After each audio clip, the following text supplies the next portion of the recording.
if you've been online in the past 24 hours, you might have heard about pornographic AI-generated images of Taylor Swift that were spreading across social media like a plague.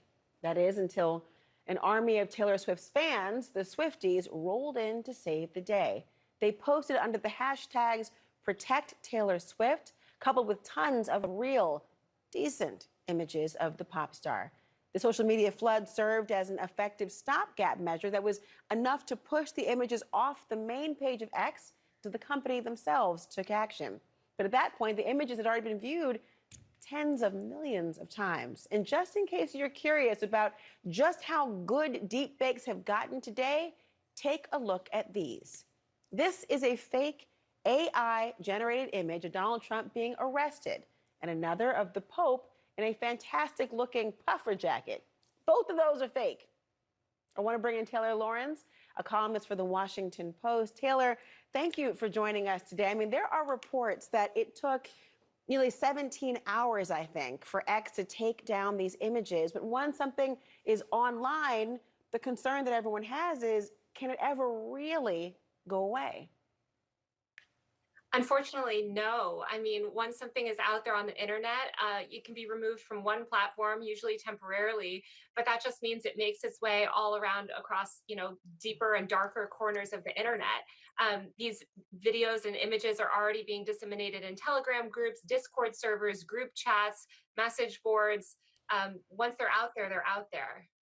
I mean, just thinking about the violation of one's privacy, even if it's not an actual image of yourself, the suggestion that it is the way that people are going to try to use it in these salacious and disgusting ways. I mean, the White House is even commenting on these images, calling it alarming, and actually they're calling on Congress for legislation to try to tackle the issue. I mean, is it even possible to regulate something like this? Not just being reactive, but maybe preventing it in the first place? Well, it's really hard to prevent this type of thing in the first place, but I think the social media platforms can undeniably do better. As you mentioned, it took 17 hours to get these images taken down. There's no way that that kind of time frame is acceptable. And we've seen this type of stuff spreading previously, not just about other celebrities, but other random women, even teenagers. This kind of thing can happen to anyone, and it's a growing problem. So I mean, I think it's hard to kind of stop all of it from being uploaded, but we can certainly take it down in a faster manner.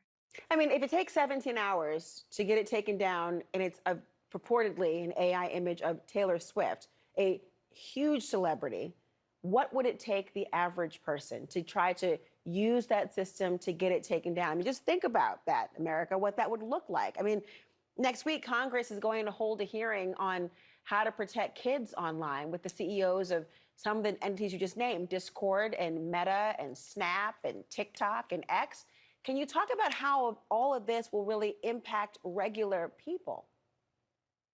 Absolutely. I mean, look, this AI deepfake porn images are being created by about high school girls.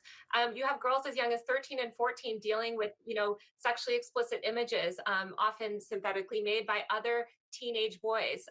The writer Kat Tembarge has done excellent work on this. So, it's affecting children. And I think this goes back to protecting children online, but also protecting women online. Ultimately, the root of these attacks is misogyny. And, you saw SAG-AFTRA actually speaking on behalf of Taylor today, in support of her, sort of calling out those motivations.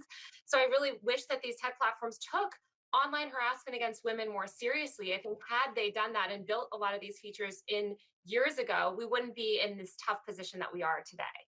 Well, let's hope at least the hearing next week moves the needle towards trying to not only condemn, but deter and prevent and hold accountable those who are engaged in this behavior, particularly as it relates to children. Taylor Lorenz, thank you so much for joining us tonight.